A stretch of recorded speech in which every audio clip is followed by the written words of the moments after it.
Next topic हम लोग start करेंगे प्रोजेक्टाइल मोशन। अब प्रोजेक्टाइल मोशन जो यहाँ पर टॉपिक है, यहीं से हमने आपको पहले बता दिया था, यहीं से अब शुरू हो जाती है कहानी हम लोगों की, रिपीट होने वाली। अभी जब पढ़ना स्टार्ट करेंगे तो आपको पता चलेगा यहाँ पर कि मोशन इन 1D में जो भी पढ़ा, या अभी जो इससे पहले मोशन इन प्लेन में आपको बताया गया, या जो वेक्टर में बताया गया, उन्हीं सब चीजों का यूटिलाइजेशन हम लोगों को करना है और उसी के बेसिस पर हम लोगों को यहाँ पर सारे कॉन्सेप्ट पढ़ने हैं। तो प्रोजेक्टाइल मोशन एक्चुअल में मोशन इन प्लेन का ही एक टॉपिक है ना, ये भी तो मोशन इन प्लेन है। उसमें एग्जाम्पल में लिखवाया भी था कि मोशन इन प्लेन के दो एग्जाम्पल्स मेन रहते हैं, एक प्रोजेक्टाइल और एक सर्कुलर। तो ये दोनों एग्जाम्पल्स एक्चुअल में दो चैप्टर्स हैं, तो हम लोग उसका एक चैप्टर पढ़ने जा रहे हैं, प्रोजेक्टाइल मोशन। प्रोजेक्टाइल मोशन में देखो पूरे चैप्टर में हम लोगों को एक तरह से चार अलग अलग तरह की चीजें मिलती हैं। देखेंगे यहाँ पर कि जैसे अगर हम यहाँ पर हॉरिजॉन्टल से किसी एंगल पर हम किसी बॉडी को ऐसे प्रोजेक्ट करते हैं तो इसका जो मोशन होता है वो इस तरह से होता है, और इसको हम लोग बोलते हैं ऑब्लिक प्रोजेक्टाइल मोशन। इसके बाद जो सेकेंड टाइप का मोशन है वो ये है कि अगर हम किसी पर्टिकुलर हाइट पर हैं और वहां से अगर हम एक बॉल को या कोई बॉडी है उसको हॉरिजॉन्टल फेंक दें ऐसे, तो उसका पाथ ऐसा होगा और इसको हम लोग बोलते हैं हॉरिजॉन्टल प्रोजेक्टाइल मोशन। इसके बाद तीसरा जो टाइप है उसमें हम किसी हाइट पर हैं लेकिन वहां से हम इस पर्टिकुलर हाइट से किसी भी बॉडी को फेंकेंगे, लेकिन इसमें हमारा तरीका कुछ भी हो सकता है। मतलब हम यहाँ पर इसे ऊपर की तरफ भी फेंक सकते हैं थीटा एंगल पर, तो ये ऐसे जाएगा, ऐसे गिरेगा जाकर कहीं, और हम नीचे भी थीटा एंगल पर ऐसे प्रोजेक्ट कर सकते हैं तो ये ऐसे जाकर गिरेगा। ठीक है, तो जो भी इसका पाथ है ये भी पैराबोलिक पाथ होगा यहाँ पर भी, और ये भी प्रोजेक्टाइल मोशन है, लेकिन इसमें इसे हम एक पर्टिकुलर नाम दे देते हैं, ऑब्लिक एंड हॉरिजॉन्टल। इसमें देखा जाए तो दोनों ही पार्ट हैं, हॉरिजॉन्टल वाला भी अगर हम इसके कंपोनेंट कर लें, ठीक है, तो एक अलग टाइप का ये प्रोजेक्टाइल मोशन रहेगा।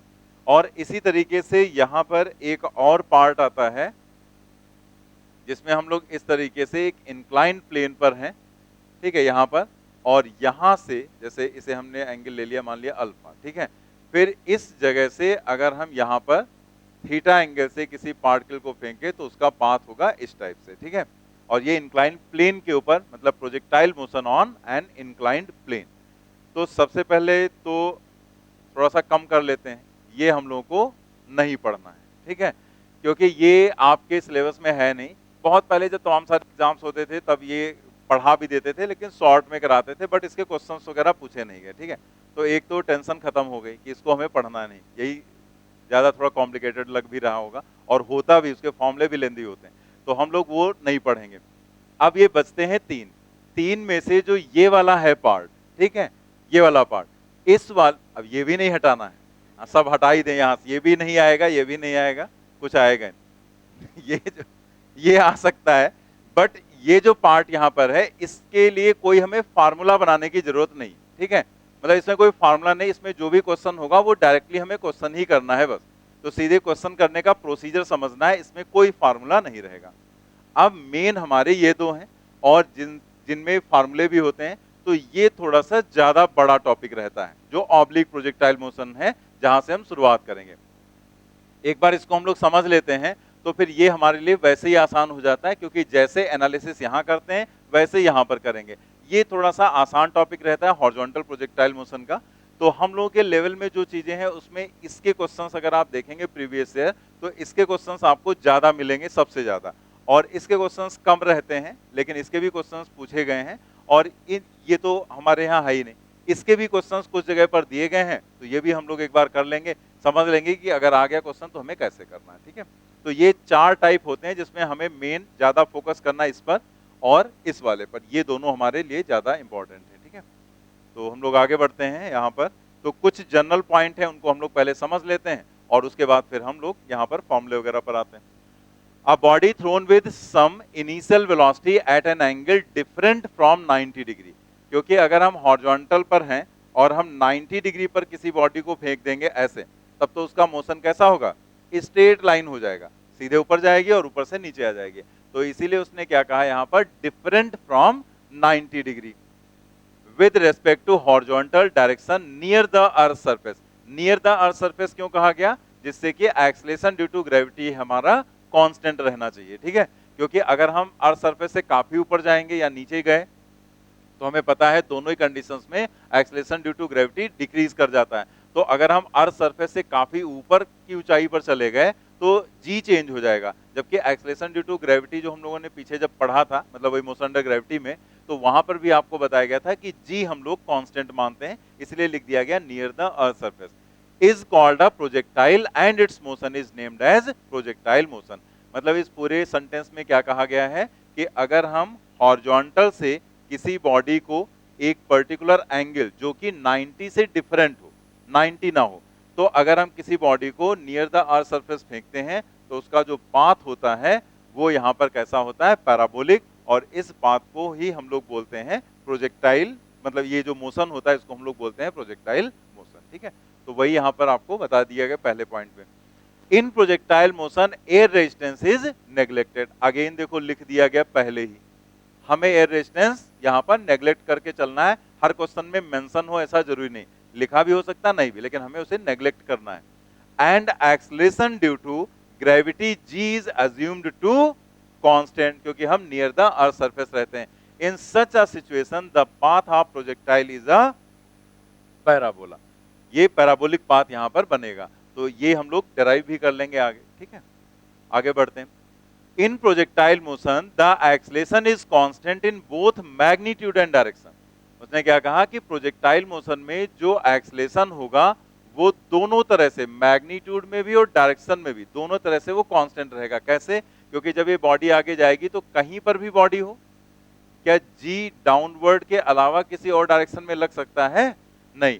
तो इसका मतलब जब वो कहीं पर भी है, चाहे वो ऐसे जा रही है बॉडी, चाहे वो ऐसे जा रही है, जी तो हमेशा डाउनवर्ड रहेगा और उसका मैग्नीट्यूड भी फिक्स है, 9.8 या 10 लेंगे हम, और डाउनवर्ड डायरेक्शन यानी कि जो एक्सेलरेशन है in case of projectile motion वो कांस्टेंट रहेगा इन बोथ मैग्नीट्यूड एंड डायरेक्शन। सब कुछ ध्यान रखना, क्योंकि थ्योरेटिकल क्वेश्चंस में कुछ भी पूछा जा सकता है कहीं से, तो जो जो इंपॉर्टेंट पॉइंट है उनमें ध्यान रखना है। ठीक है, नेक्स्ट देखते हैं। Force in horizontal direction remains zero during the projectile motion. जैसे अगर हम किसी बॉडी को यहाँ पर ऐसे बॉल को फेंक दें, ठीक है, तो अगर हमने ऐसे फेंक दिया तो जब वो बॉल मूव करेगी तो सिर्फ एक ही फोर्स तो लगेगा डाउनवर्ड, और वो डाउनवर्ड फोर्स क्या होगा? mg, उसका weight, acceleration due to gravity g, और मास हो गया m यहाँ पर। तो जो ड्यू टू अर्थ यहाँ पर फोर्स लगेगा वो तो डाउनवर्ड होगा। तो अगर हम आपसे पूछे बताओ हॉरिजॉन्टल डायरेक्शन में कितना फोर्स लग रहा है? जीरो। हॉरिजॉन्टल में कोई फोर्स नहीं भाई, बॉडी तो आपने प्रोजेक्ट कर दी, तो आपने बॉडी प्रोजेक्ट कर दी तो हॉरिजॉन्टल तो किसी तरह का कोई फोर्स एक्ट नहीं कर रहा ना, तो हॉरिजॉन्टल डायरेक्शन में फोर्स रहेगा हमेशा zero. Force in horizontal direction remains zero during the projectile motion. अब आप खुद सोचो कि अगर हॉरिजॉन्टल डायरेक्शन का फोर्स जीरो है तो हॉरिजॉन्टल डायरेक्शन का एक्सेलरेशन क्या होगा? वो भी जीरो हो जाएगा। जब फोर्स जीरो है तो एक्सेलरेशन भी जीरो होगा, और अगर एक्सेलरेशन जीरो है तो बताओ वेलोसिटी पर क्या इफेक्ट पड़ेगा? कांस्टेंट रहेगी ना, यानी कि हॉरिजॉन्टल डायरेक्शन में जो वेलोसिटी रहेगी वो कांस्टेंट। तो हो सकता है थोड़ा बहुत आपको याद भी हो कि हॉरिजॉन्टल जब प्रोजेक्टाइल मोशन होता है तो उसमें हम हमेशा क्या कहते हैं, जो हॉरिजॉन्टल कंपोनेंट वेलोसिटी का होता है u cos थीटा, वो हमेशा क्या रहता है? कांस्टेंट।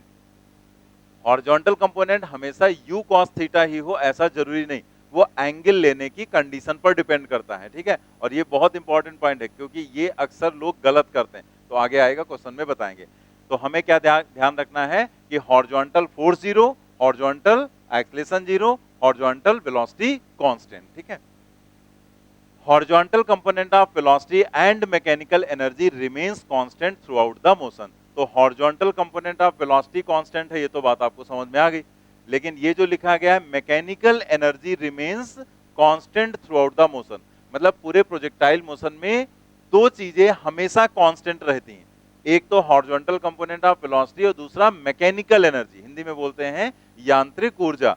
तो मैकेनिकल एनर्जी एक्चुअल में सम होता है काइनेटिक और पोटेंशियल एनर्जी का, लेकिन ये बात अभी हम डिस्कस नहीं कर रहे हैं, अभी इसको ऐसे ही आप छोड़ दो। ठीक है, काइनेटिक प्लस पोटेंशियल का जो सम है वो कैसे कांस्टेंट रहता है, ये आगे हम लोग जब पढ़ेंगे प्रोजेक्टाइल मोशन तो उसमें एक टॉपिक आएगा काइनेटिक एनर्जी का, मतलब energy of a projectile motion, तो उसमें ये चीज हम लोग डेराइव करेंगे।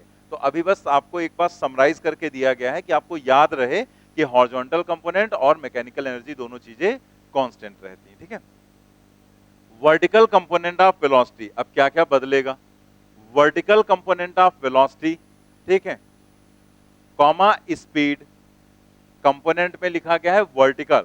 तो चूंकि हम लोग जानते हैं कि अगर मोशन इन प्लेन है तो किसी भी पॉइंट पर रिजल्टेंट वेलोसिटी क्या होगी, v x square plus v Y square, अभी पीछे हम लोग पढ़ चुके हैं। तो हम लोगों ने यहां यह भी देखा कि हॉरिजॉन्टल मतलब एक्स कंपोनेंट, तो एक्स वाला कंपोनेंट तो कांस्टेंट है, ठीक है, लेकिन जब प्रोजेक्टाइल मोशन होगा, ठीक है, तो यहां पर तो हॉरिजॉन्टल में कोई एक्सलेशन या फोर्स नहीं था, लेकिन वर्टिकल में तो एक्सलेशन है ना, जी, और वर्टिकल में अगर जी है तो फिर वर्टिकल डायरेक्शन की जो वेलोसिटी होगी उसमें तो चेंज आएगा। यहां पर हम वेलोसिटी के दो पार्ट कर ले रहे हैं, एक हॉरिजॉन्टल और एक वर्टिकल, तो हमें दिख रहा है कि हॉरिजॉन्टल में किसी तरह का कोई एक्सलेशन नहीं है, इसलिए हॉरिजॉन्टल कंपोनेंट में कोई इफेक्ट नहीं पड़ेगा, लेकिन वर्टिकल डायरेक्शन में एक्सलेशन है तो वर्टिकल डायरेक्शन की वेलोसिटी में वेरिएशन होगा, तभी लिखा गया है वर्टिकल कंपोनेंट ऑफ वेलोसिटी। तो ये तो कांस्टेंट है, लेकिन ये कांस्टेंट नहीं रहेगा, ये जो है दिस इज नॉट कांस्टेंट। तो अब देखो यहां क्या लिखा, vertical component of velocity, comma speed, velocity, momentum, kinetic energy and potential energy all change during projectile motion. तो क्या कांस्टेंट था हॉरिजॉन्टल कंपोनेंट ऑफ वेलोसिटी, और क्या कांस्टेंट था मैकेनिकल एनर्जी, और क्या नहीं कांस्टेंट है वो यहां लिखा गया है।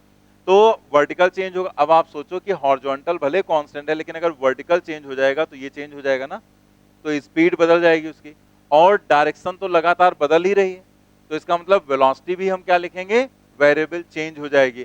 तो velocity, speed, velocity, momentum, momentum क्या होता है, मास इनटू वेलोसिटी, तो जब वेलोसिटी बदल रही तो मोमेंटम भी बदल जाएगा, क्योंकि मोमेंटम क्या है, P is equal to m into v होता है ना, तो अगर वेलोसिटी चेंज होगी तो मोमेंटम। काइनेटिक एनर्जी क्या होती है, हाफ एम वी स्क्वायर, तो अगर v चेंज हो रहा है तो काइनेटिक एनर्जी भी चेंज होगी, और इसकी हाइट भी लगातार पहले बढ़ती है और फिर घटती है, और अगर हाइट चेंज होगी तो पोटेंशियल एनर्जी भी चेंज हो जाएगी, ठीक है। सभी चीजें यहाँ पर लिख दी गई, क्या क्या चीजें चेंज हो रही, लेकिन हमें कुछ ऐसा रटना नहीं, जैसे आपसे पूछा जाए पोटेंशियल एनर्जी तो तुरंत दिमाग लगाओ ना अपना कि हाइट बढ़ेगी घटेगी तो पोटेंशियल एनर्जी चेंज होगी।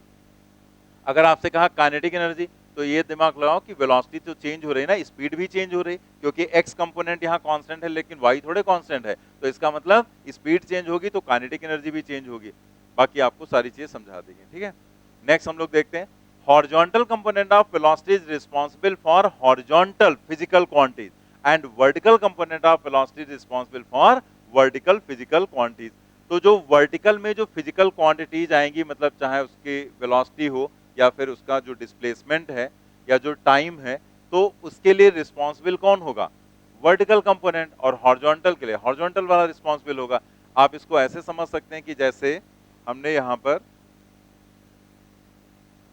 एक बॉल लिया, इसकी ये वेलोसिटी है यहां पर u और ये एंगल है थीटा, तो इसके दो कंपोनेंट ये ऐसे जाएगा यहां पर इस तरह से, ठीक है, इसके दो कंपोनेंट होंगे ना यहां पर, एक इधर होगा, इधर का component u cos theta, vertical component सब हम लोग पढ़ चुके हैं ना पहले ही कंपोनेंट्स कैसे करते हैं। तो अब आप देखो इसके दो कंपोनेंट, अब आप सोचो जो यहाँ पॉइंट लिखा गया है कि horizontal component of velocity is responsible for horizontal, मतलब जैसे अगर इसका डिस्प्लेसमेंट ऐसे हो रहा है, इस डायरेक्शन में जा रहा है, आप सोचो कि अगर हम कहते हैं कि यहाँ cos थीटा नहीं, तो अगर ये cos थीटा नहीं है तो क्या बचा, sin थीटा बचा ना, तो अगर सिर्फ sin थीटा बच रहा है तो क्या sin थीटा के कारण ये इधर जा सकता है, नहीं जाएगा ना, sin थीटा तो ऊपर की तरफ है ना, तो ऊपर जाएगा नीचे आ जाएगा, लेकिन sin थीटा की वजह से इधर नहीं जा सकता है, तो इसका मतलब इधर जाने की जिम्मेदारी किसकी थी, cos थीटा की, इसीलिए लिखा गया horizontal component of velocity is responsible for horizontal physical quantity. और अगर हम यहां पर वर्टिकल वाले को क्लोज कर दें, वर्टिकल वाले को, तो ये सिर्फ बचा u cos थीटा, तो u cos थीटा के कारण ये सीधे जाएगा ना, क्या ऊपर जा सकता है, नहीं जाएगा, इसका मतलब ऊपर जाने या ऊपर से आ रहा है तो उसके लिए ऊपर जाने की जिम्मेदारी किसकी थी, u sin थीटा, क्योंकि ये था इसलिए ये ऊपर गया। तो जब कोई प्रोजेक्टाइल मोशन होता है तो पार्टिकल, इसलिए इसको टू डायमेंशनल मोशन क्यों बोल रहे हैं, क्योंकि दोनों डायमेंशंस आ रहे हैं ना, जैसे मान लिया किसी भी इंस्टेंट पर पार्टिकल यहां है, तो अगर वो यहां से यहां आया है तो इतना वो x में चला है, और इतना ये y में चला है, चलेगा कि नहीं? तो इसका मतलब दोनों कंपोनेंट वहां पर आ रहे हैं, तो इसे हम क्या कहेंगे? मोशन इन अ प्लेन, एक प्लेन में ये मोशन हो रहा है। तो हम इस तरह का जो ये प्रोजेक्टाइल मोशन का केस है, इसे दो भागों में बांट सकते हैं। अगर हम आप देखें यहां पर, तो ये वाली अगर हम डायरेक्शन अलग कर लें तो ये स्ट्रेट लाइन मोशन होगा ना, और अगर इसे हम अलग कर लें तो ये भी स्ट्रेट लाइन मोशन होगा। यानी कि दो स्ट्रेट लाइन मोशन जो कि एक दूसरे के परपेंडिकुलर हैं, उनको अगर हम कंबाइंड कर देंगे तो वो इस तरह का प्लेनर मोशन बन जाएगा, जो यहाँ की कंडीशन। तो जब हम इसे सॉल्व करेंगे प्लेनर मोशन को, तो हम क्या करेंगे? x को अलग कंसीडर करेंगे और y को अलग, और फिर जैसे मान लिया आपको इस लोकेशन पर वेलोसिटी चाहिए यहां पर, तो हमने यहां का vy सॉल्व कर लिया और यहां का हमने vx सॉल्व कर लिया, अलग अलग दोनों निकाल लिए हमने, x वाली रिलेशन और y वाली रिलेशन जो आपको पिछले टॉपिक में बताई गई उनका यूज करते हुए। और फिर हमें ये v निकालना है, तो v हमें पता ही है क्या करना है हमें, रूट vx स्क्वायर प्लस, ठीक है। अगर इसका एंगल निकालना होगा तो x से निकालना, तो x कंपोनेंट नीचे y कंपोनेंट ऊपर, समझ गए ना? अगर हमें मान लिया पार्टिकल कहीं पर भी है, सपोज के लिए इस लोकेशन पर है, अब आपको ये डिस्प्लेसमेंट निकालना है, बताओ ये s की वैल्यू क्या होगी? तो हम क्या करेंगे? इसका x अलग निकालेंगे और y अलग निकाल लेंगे, और then s is equal to क्या होगा? Root x square plus y square, समझ गए ना? तो इसी तरीके से हम लोग यहाँ पर प्रोजेक्टाइल मोशन की एनालिसिस करेंगे। क्लियर हो गया? तो कुछ है नहीं, x डायरेक्शन अलग और y डायरेक्शन हमें अलग कंसीडर करनी है, ठीक है। बस दोनों को अलग अलग सॉल्व करेंगे और बाद में हम लोग उसे कंबाइंड कर लेंगे, जो पीछे वाला टॉपिक पढ़ा उसका यूज करते हुए। तो हम लोग आ जाते हैं यहाँ पर ऑब्लिक प्रोजेक्टाइल मोशन पर। तो पहले तो हम लोग थोड़ा सा डायग्राम समझ लें यहाँ पर। तो जैसे यहाँ, पहले हम एक बार बता देते हैं, इसको बाद में समझा देते हैं। पहले यहाँ पर देखो, जैसे जब हम लोग यहाँ पर कोई भी काम करेंगे प्रोजेक्टाइल मोशन में, तो नॉर्मली हमारे दिमाग में रहते हैं तीन मेन फार्मूले, हॉरिजॉन्टल रेंज, मैक्सिमम हाइट और टोटल टाइम ऑफ फ्लाइट, ठीक है। तो जब हम प्रोजेक्टाइल मोशन की बात करते हैं, तो किसी भी बॉडी को हमने यहाँ से फेंका u स्पीड से एट एन एंगल थीटा, ये इस तरीके से गई, तो सबसे पहला पॉइंट आप देखो कि जब ये यहाँ गिरेगी जाकर इस लोकेशन पर, तो जो स्पीड यहाँ थी एग्जैक्टली वही स्पीड यहाँ पर मिलेगी। सोचो मोशन अंडर ग्रेविटी में यही था, ठीक है, तो वही स्पीड यहाँ मिलेगी। साथ में ये जो एंगल है यहाँ पर थीटा, तो यहाँ पर हॉरिजॉन्टल से वही सेम एंगल यहाँ पर भी मिलेगा आपको थीटा, ठीक है। इसी पर क्वेश्चन आपके यहाँ एक पूछा गया था जब नीट पहली बार हुआ था 2013 में, तो वो क्वेश्चन भी मैंने दिया है, अभी हम लोग करेंगे बाद में, ठीक है। एक बात हमें समझ में आ गई कि दोनों जगह पर स्पीड सेम और दोनों जगह का हॉरिजॉन्टल से एंगल सेम। अब यहाँ पर जो मैक्सिमम हाइट है वो क्या होती है? मैक्सिमम हाइट होती है ये, कितनी ऊंचाई तक वो गया, तो ये मैक्सिमम हाइट हो जाएगी, और यहां से वो कितनी डिस्टेंस पर गिरा जाकर, उसे हम हॉरिजॉन्टल रेंज बोल देते हैं, ठीक है। और जो यहां से यहां तक का टाइम लगेगा उसको हम बोलते हैं टोटल टाइम ऑफ फ्लाइट। दूसरा पॉइंट यहां पर देखते हैं, तो इतनी बात समझ में आ गई। अब इसके बाद यहां देखो, इसके हम दो कंपोनेंट्स करेंगे, तो एक कंपोनेंट हम इधर करेंगे और एक कंपोनेंट इधर, तो ये कंपोनेंट क्या होगा? u cos थीटा, ये कंपोनेंट sin थीटा होगा। तो यहां पर जब हम कंपोनेंट करेंगे तो इधर का कंपोनेंट u cos थीटा, नीचे का कंपोनेंट u sin थीटा, कोई प्रॉब्लम? अब u cos थीटा अगर आप देखो तो क्या उसकी डायरेक्शन या मैग्नीट्यूड में कोई चेंज हुआ? नहीं हुआ ना, यहां भी ऐसे था और यहां भी वैसे ही है। तो यही तो आपको बताया गया कि हॉरिजॉन्टल कंपोनेंट रिमेन्स अनचेंज्ड, उसमें कोई चेंज नहीं आएगा। लेकिन वर्टिकल कंपोनेंट में आप देखो तो मैग्नीट्यूड पर तो इफेक्ट नहीं पड़ा है, u sin theta u sin theta, लेकिन डायरेक्शन रिवर्स हो गई, यहां पर प्लस आई कैप, सॉरी प्लस जे कैप, तो यहां पर माइनस जे कैप हो गया, ठीक है। तो मतलब अगर हम प्रोजेक्टाइल मोशन की बात करें तो पूरे through out motion horizontal component पर इफेक्ट नहीं पड़ेगा, बट वर्टिकल चेंज होगा, ठीक है। तो अगर हम पॉइंट ऑफ प्रोजेक्शन, जहां से हम प्रोजेक्ट करते हैं उसको बोलते हैं पॉइंट ऑफ प्रोजेक्शन, और जहां पर ये टकराता है उसको हम बोलते हैं पॉइंट ऑफ इंपैक्ट, जहां पर कोलाइड किया। तो पॉइंट ऑफ इंपैक्ट और पॉइंट ऑफ प्रोजेक्शन जो दोनों हैं, वहां पर अगर वर्टिकल कंपोनेंट देखो तो जस्ट रिवर्स हो जाता है बस, मतलब यहाँ प्लस है तो यहाँ क्या हो जाएगा? माइनस हो जाएगा, और कोई चेंज नहीं आएगा, ठीक है। ये बात क्लियर हो गया। अब जो क्वेश्चंस हैं तो ज्यादातर जैसे क्वेश्चंस एच, टी और आर पर बने हैं, लेकिन ऐसा नहीं कि सिर्फ इसी पर क्वेश्चन बनेगा। आपसे ये भी तो पूछा जा सकता है कि मान लिया उसने कोई टाइम दे दिया t is equal to something, कुछ भी 2 सेकेंड 10 सेकेंड जो भी दिया, और उसने कहा बताओ इस लोकेशन पर वेलोसिटी क्या होगी। तो इस लोकेशन पर वेलोसिटी निकालने के लिए हम लोग यहां पर v मान लिया वेलोसिटी है, तो यहां पर हमें कंपोनेंट्स निकालने पड़ेंगे ना फिर, कि यहां का vx क्या है और यहां पर vy क्या है। तो vx देखा जाए तो उसमें तो कुछ कैलकुलेट ही नहीं करना पड़ेगा आपको, क्योंकि वो तो सब कहीं सेम रहेगा ना, u cos थीटा। लेकिन vy आपको निकालना है, तो हम vx और vy निकालेंगे और v निकाल लेंगे root vx square plus vy square. ऐसे आप देखो, अगर आपको ये डिस्प्लेसमेंट निकालना हो यहां से लेकर यहां तक, तो आप ये y ले लेंगे और ये x ले लेंगे, और इस पॉइंट को हमने p कह दिया, इसके कोऑर्डिनेट्स हो जाएंगे x, y। तो आप x निकाल लेंगे, y निकाल लेंगे, और फिर ये s डिस्प्लेसमेंट आप निकाल लेंगे root x square plus y square. तो सारी चीजें क्लियर हो गई यहाँ पर। अब इसके बाद हाईएस्ट पॉइंट पर एक स्पेशलाइज्ड चीज रहेगी, वो देखो हाईएस्ट पॉइंट पर भी जो हॉरिजॉन्टल कंपोनेंट है वेलोसिटी का vx, वो ux के बराबर ही रहेगा, that is u cos theta, क्योंकि हॉरिजॉन्टल तो कहीं चेंज ही नहीं होना। हाईएस्ट पॉइंट पर ये मत लिख देना velocity zero, motion under gravity में वेलोसिटी जीरो होती है, लेकिन प्रोजेक्टाइल मोशन में वेलोसिटी जीरो नहीं होगी, बल्कि यहां वेलोसिटी मिनिमम होगी।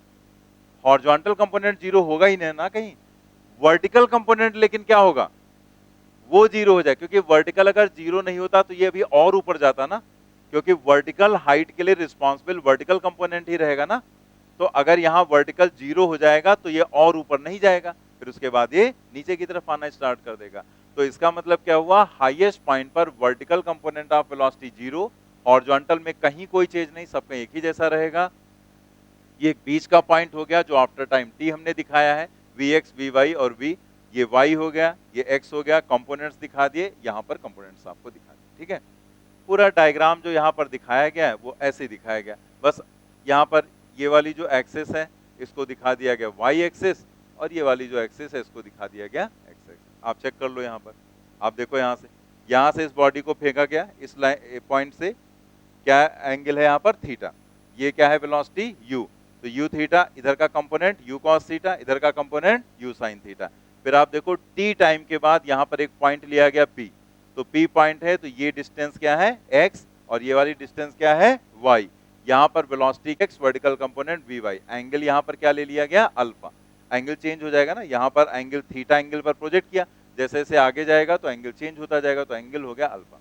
हाईएस्ट पॉइंट पर आप देखो, हाईएस्ट पॉइंट पर वेलोसिटी क्या है vy zero, vx, ux, u cos theta, सब कुछ वही रहेगा। जहां पर गिरता है जाकर वेलोसिटी क्या है u, ठीक है। एंगल यहां पर क्या है theta, horizontal component u cos theta, vertical component नीचे की तरफ दिखा दिया है u sin थीटा। यहां से प्रोजेक्ट किया, यहां पर गिरा, टोटल डिस्टेंस को क्या कहा गया r, that is horizontal range. जहां तक वो ऊपर उठता है उसे कहा जाता है मैक्सिमम हाइट, और पूरा यहां से यहां तक का जो टाइम है उसको हम क्या कहेंगे, total time of flight.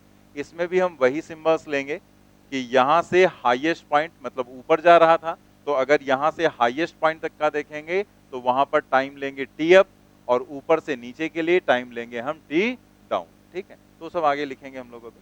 Diagram पूरा समझ में आ गया, दो बार समझा दिया, यहाँ पर आपको अलग अलग पूरा समझाया और यहाँ पर एक साथ पूरा डायग्राम आपको बता दिया गया क्या है, ठीक है, क्लियर हो गया।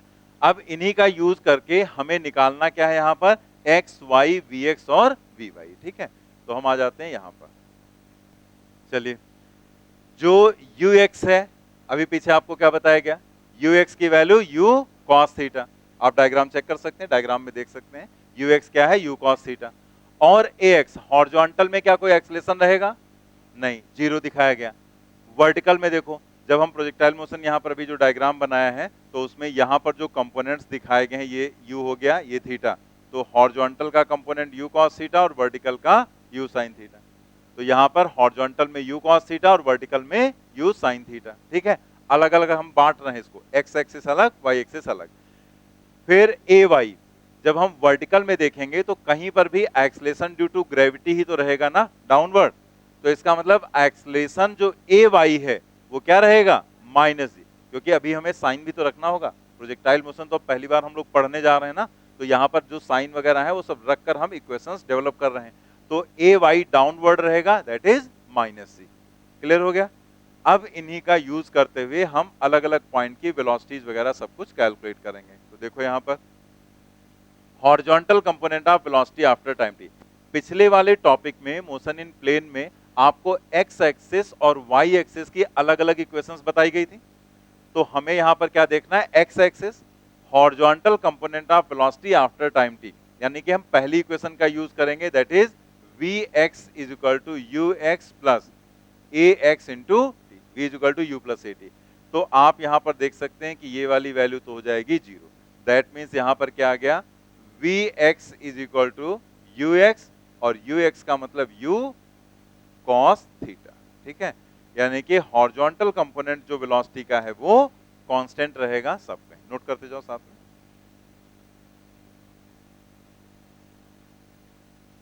फिर क्या है, horizontal displacement in time t. तो अगर एस निकालना हो और टी दिया गया है आपको, तो कौन सी इक्वेशन, सेकंड इक्वेशन यूज करेंगे ना। तो यहां पर हम सेकंड इक्वेशन यूज करेंगे, एक्स इज इक्वल टू, क्योंकि एक्स एक्सिस में है तो हम लिखेंगे x is equal to u t and plus half a t square,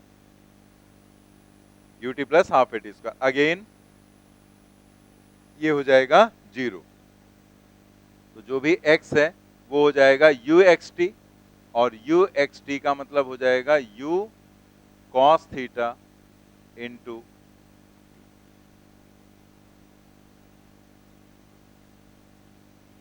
हाँ, तो हमें रखना पड़ेगा ना यहाँ साइन।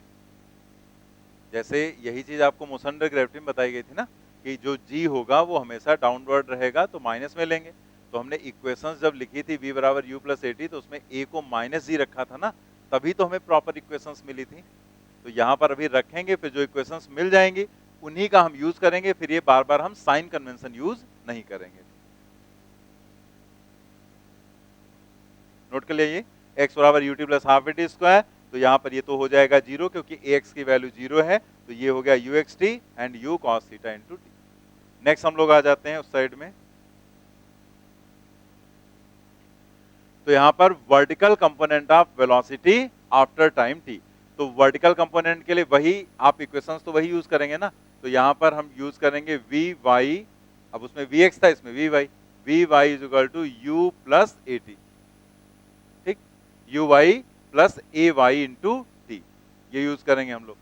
अब यहां पर ए वाई या यू वाई में से कोई भी चीज जीरो नहीं, ठीक है।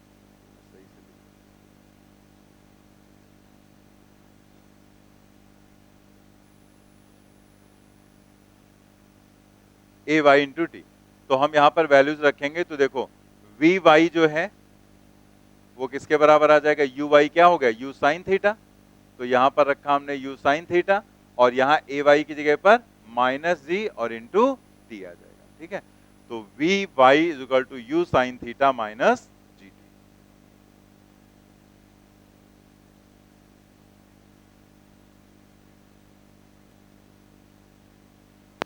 फिर नेक्स्ट इक्वेशन अप्लाई करेंगे हम लोग, सेकेंड वाली, vertical displacement in time t. तो हम यूज करेंगे y is equal to u t and plus half a t square. ठीक है, u t plus half a t square. तो y इज इक्वल टू क्या आ जाएगा, यू वाई मतलब यू साइन थीटा और into T, and a y रखेंगे minus g, तो क्या आ जाएगा, माइनस हाफ जी टी स्क्वायर आ जाएगा। ठीक है, इसी तरीके से आप तीसरी क्वेश्चन यूज करेंगे, vertical component of velocity at height y. यहां पर था टाइम टी और यहां पर क्या है, हाइट वाई। तो हम तीसरी क्वेश्चन का यूज करेंगे, v Y square is equal to u square and plus two a y into y. ठीक है, रखते हैं यहां पर वैल्यूज। तो वी वाई स्क्वायर क्या हो जाएगा, u sine theta to the whole square and minus two g y, minus two g y. ठीक है,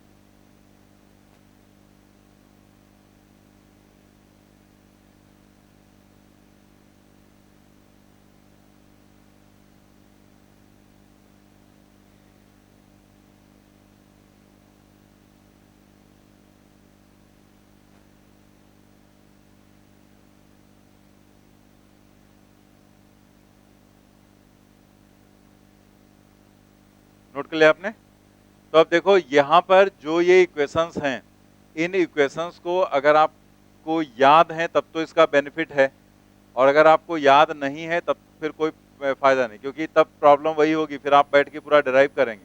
तो अगर आपको, जैसे आप ज्यादातर लोग एच आर और टी वाली इक्वेशंस तो याद रखते हैं, लेकिन इन इक्वेशंस को भूल जाते हैं। लेकिन इससे भी तो क्वेश्चन पूछा सकता है ना, बीच वाली जो कंडीशन होगी वो यहीं से सॉल्व होगी, और जितने डेरिवेशंस होते हैं वो भी यहीं से होते हैं। तो हम लोगों को इनको याद रखना पड़ेगा, और याद है तभी इसका बेनिफिट मिलेगा, अदरवाइज नहीं। ठीक है, तो हम लोग को इन्हें ध्यान रखना है, ये दोनों अलग अलग। देखा जाए तो तुमको पहले से ही याद है, बस तुमको पता नहीं है। कुछ लोग सोच रहे होंगे अभी हम लिख पाए नहीं है, बता रहे हमको याद नहीं, वाकई तुम्हें याद है, बस तुम्हें पता नहीं। तो हम तुम्हें बता देते हैं तुम्हें कैसे याद है। देखो हम लोगों ने पीछे वाले जो टॉपिक पढ़े हैं उसमें एक जगह पर आपको बताया गया था कि अगर एक्सेलरेशन कांस्टेंट है, अगर एक्सेलरेशन कांस्टेंट है तो हम इक्वेशंस ऑफ मोशन अप्लाई करते हैं। तो हमने यहां पर शुरुआत में ही बता दिया था कि एक्सेलरेशन कांस्टेंट रहेगा इन मैग्नीट्यूड एंड डायरेक्शन दोनों में। ठीक, तो इसका मतलब equations of motion he apply करना है हमें।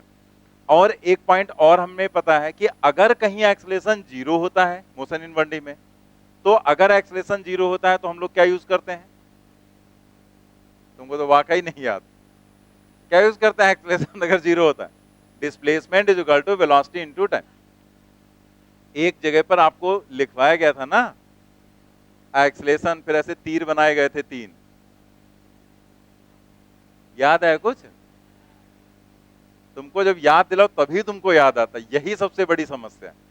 यहां पर क्या एक्सेलरेशन अगर जीरो है तो क्या होगा, एक्सेलरेशन कांस्टेंट है तो क्या होगा, एक्सेलरेशन वेरिएबल है तो क्या होगा।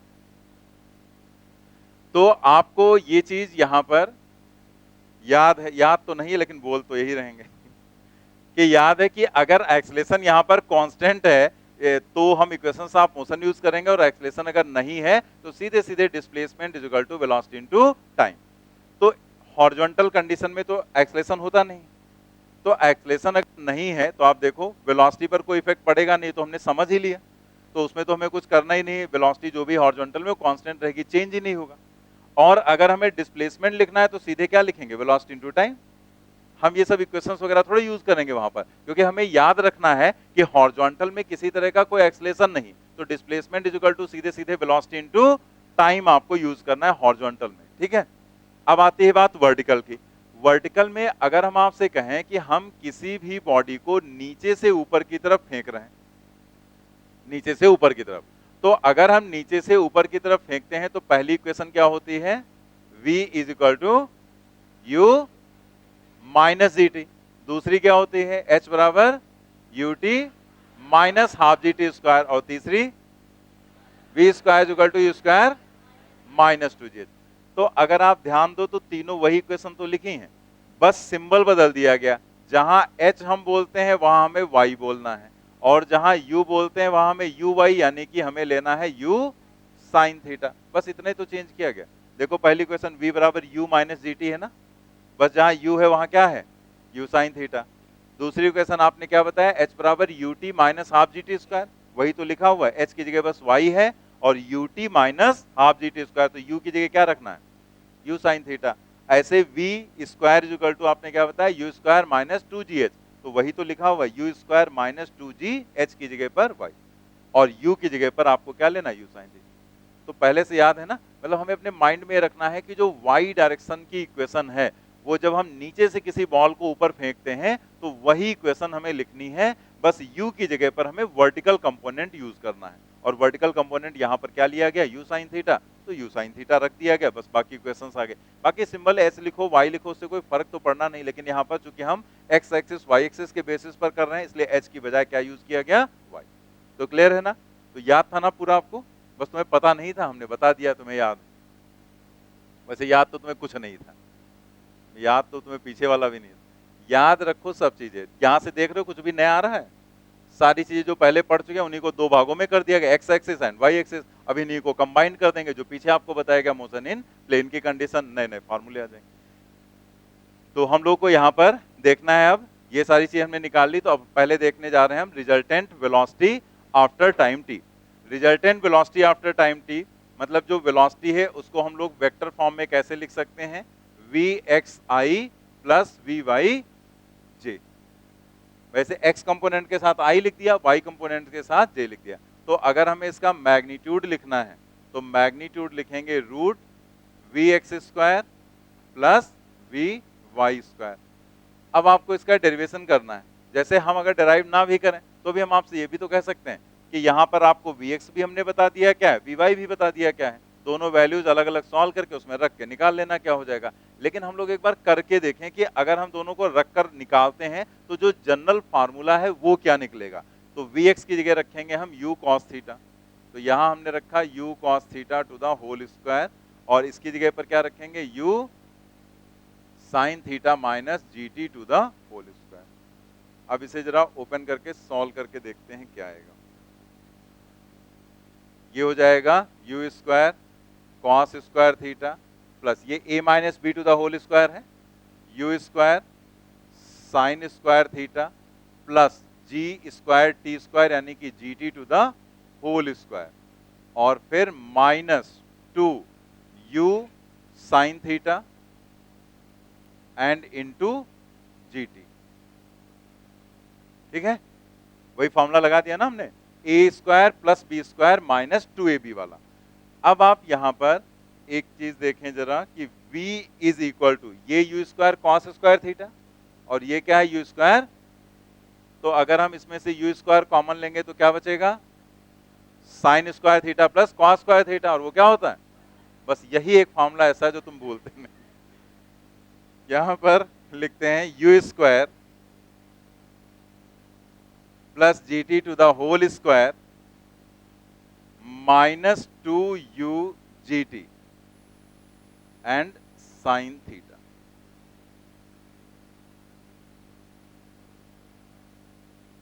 तो अगर आपसे कहा जाए t टाइम के बाद रिजल्टेंट वेलोसिटी, तो आपके पास दो तरीके हैं, या तो आप vx और vy अलग अलग सॉल्व करो और उसके बाद आप यहां पर vx स्क्वायर vy स्क्वायर कर लो, तब भी आपका आंसर आ जाएगा, और या फिर आप इसे याद करें और इसे याद करके आप यहां पर भी निकाल सकते हैं।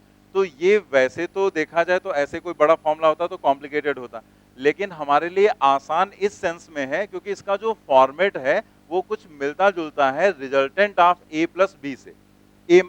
मतलब वो सब्ट्रैक्शन वाला जो था केस a माइनस बी वाला, जैसे दो वेक्टर्स का जो सब्ट्रैक्शन होता है, मतलब a माइनस बी वाला जो हम फॉर्मूला पढ़े थे, तो उसमें क्या पढ़ा था हम लोगों ने, root a square plus b square minus 2ab cos theta.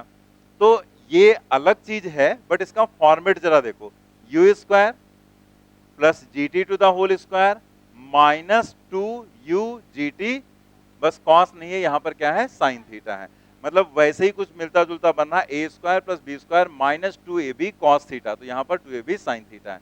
तो अगर फॉर्मेट मिलता जुलता और वो फॉर्मूला हमें पहले से याद है, तो अगर हम एक दो बार प्रैक्टिस करेंगे तो ये हमें डायरेक्टली याद हो जाएगा, और ये याद रहेगा तो आपका क्वेश्चन और आसानी से हो जाएगा। ठीक है, बस टी टाइम के बाद आपको यहाँ पर वेलोसिटी चाहिए तो अलग अलग निकालेंगे, टाइम लगेगा, इसमें सीधे वैल्यू रखकर सॉल्व कर सकते हैं। ठीक है, इसी में अगर आपको एंगल कैलकुलेट करना हो, मतलब tan अल्फा, ये tan अल्फा कहाँ है, यहाँ देखो आप डायग्राम में, ये है ना, तो tan अल्फा अगर आप लिखोगे तो tan alpha is equal to vertical component upon horizontal, वही परपेंडिकुलर अपॉन बेस लिखते हैं ना, तो tan alpha v upon v x, या कह दें x एक्सिस से निकालना है तो x कंपोनेंट नीचे y कंपोनेंट ऊपर, तो tan अल्फा हो जाएगा वी अपॉन वी एक्स, रखते हैं tan alpha is equal to v divided by v x. V हम लोगों ने अभी जो लिखा था या पीछे जो लिखा है वही लिख देंगे, u sine theta minus g t and divided by v x क्या है, u cos theta, u cos theta. वैसे इसको एक और फॉर्म में लिख सकते हैं आगे अलग अलग करके, बट ऐसे याद रखो, वो नहीं लिखेंगे क्योंकि फिर दो के चक्कर में एक भी नहीं याद रहता तुमको। तो आप ऐसे याद रखो, tan अल्फा लिखेंगे v y upon v x, v y क्या है, u sine theta minus g t upon u cos theta.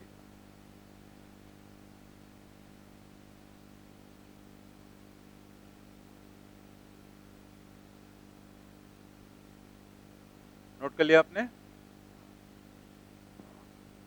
इसके बाद हम लोग जैसे रिजल्टेंट वेलोसिटी हमने टाइम के टर्म में निकाला है, ऐसे हम लोग रिजल्टेंट वेलोसिटी निकाल सकते हैं y के टर्म में, हाइट जो है उसके टर्म में। अब जैसे आपको अगर हाइट के टर्म में निकालना है तो यहां तक तो ये कॉन्सेप्ट तो वैसे रहेगा vx square plus vy square, लेकिन अगर आपको as a function of y चाहिए तो हमें vx में तो कोई चेंज मिलेगा नहीं। जैसे यहां पर आप देखो, इधर साइड में हमने सिर्फ पहला और दूसरा दो ही पॉइंट लिखे और यहां पर फर्स्ट सेकंड थर्ड तीनों इक्वेशन अप्लाई की, तो यहां पर हमने तीसरी इक्वेशन क्यों नहीं अप्लाई की थी? क्योंकि यहां तीसरी इक्वेशन से कुछ मिलेगा ही नहीं। भाई तीसरी इक्वेशन और पहली इक्वेशन से दोनों से vy ही तो मिलेगा, तो यहां पर vy t के टर्म में लिखा है, यहां पर vy y के टर्म में लिखा है, क्योंकि उसमें आपको यहां पर दोनों चीजें दी जा सकती हैं, लेकिन क्योंकि ये टाइम पर भी डिपेंड करेगा और y पर भी डिपेंड करेगा।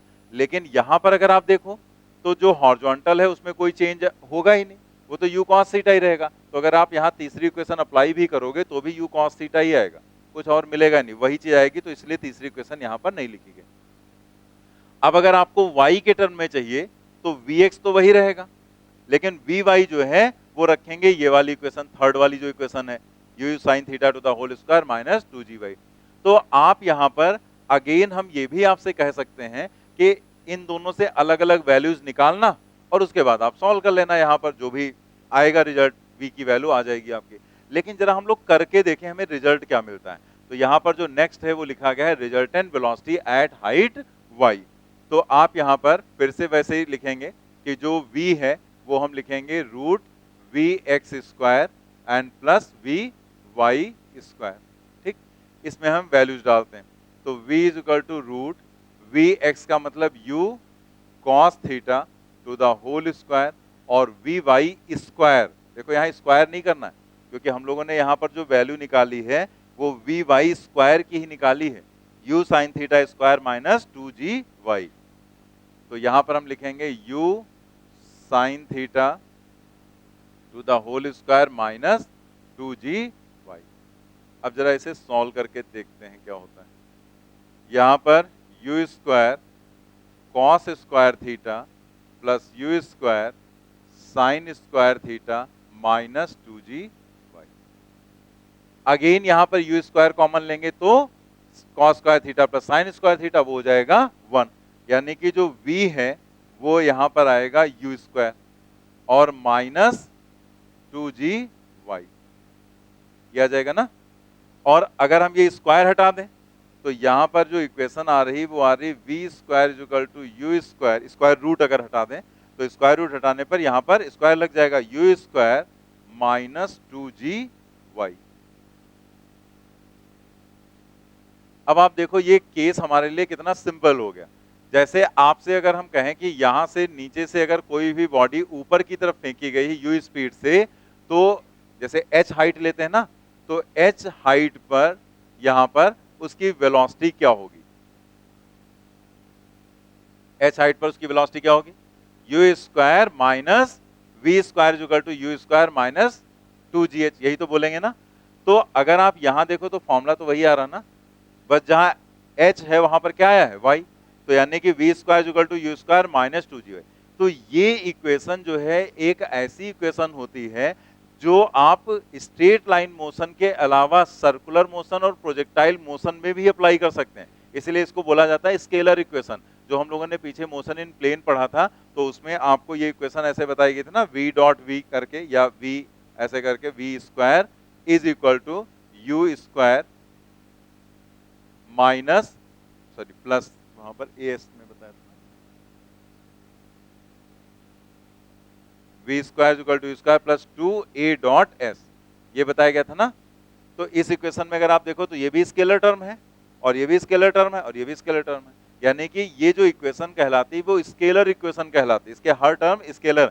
और इस इक्वेशन की एक खास बात ये है कि आप इसको जब ऐसे लिखते हैं v square equal to u square minus 2gh, तो ये इक्वेशन आप चाहे तो सर्कुलर मोशन में यूज करो, चाहे आप प्रोजेक्टाइल मोशन में यूज करो और चाहे आप यहाँ स्ट्रेट लाइन मोशन में यूज करो, तीनों जगह यूज हो जाएगी, मतलब इसमें कोई फर्क ही नहीं पड़ेगा, आपका आंसर एकदम सही आएगा।